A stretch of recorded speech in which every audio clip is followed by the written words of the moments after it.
A massive climate mobilization shook Belém as thousands flooded the streets, demanding real and immediate action on the climate crisis.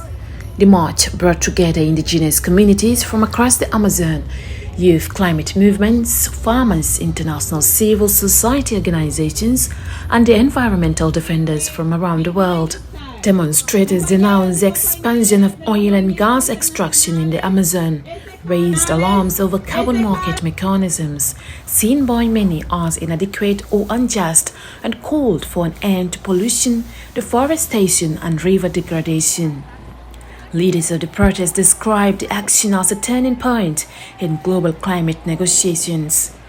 We're fighting for life, and there's one thing that all the scientists, all the activists know, and has been said again and again and again, that goes against life, and it's the burning of fossil fuels. It creates typhoons, hurricanes, droughts, heat waves that are already burying millions of people, especially across the global south, from the Philippines to Indonesia to Brazil to Colombia to Chile, in Africa. Everyone is suffering because we depend on fossil fuels. And while they hold all the power and they stay on the way, the energy transition is not going to happen. Many carried banners demanding a full and equitable phase-out of fossil fuels, protections for indigenous territories, and climate finance that reaches communities already facing irreversible loss and damage. For frontline communities, climate change is not a distant threat but a daily emergency involving extreme heat, polluted rivers, rising food insecurity, and the disappearance of forests and biodiversity. Marches emphasize that climate solutions must not be negotiated without the meaningful participation of those who protect land, water, and ecosystems at a great personal risk.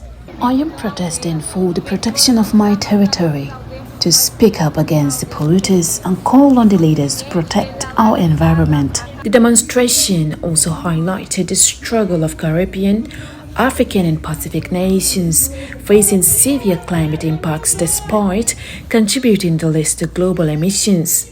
Social movements demanded an end to what they described as policies that push the responsibility for climate action onto communities rather than major polluters.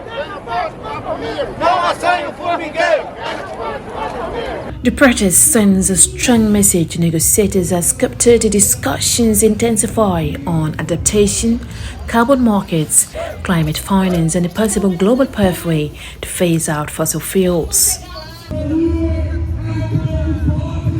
Protesters say they expect more than symbolic language. They are demanding the cancellation of projects linked to pollution, fossil fuel dependence, and deforestation, legal protection for indigenous and traditional territories, and the restructuring of climate finance to fund community-led solutions rather than emission trading systems that, in their view, fail to reduce global pollution. Their message was consistent and direct. The Amazon cannot be saved with carbon counting that favors big emitters. The future of the climate, they argue, depends on stopping fossil fuel expansion and protecting the people who have defended the forest for generations. Reporting from Belém, Brazil, I am Aminata.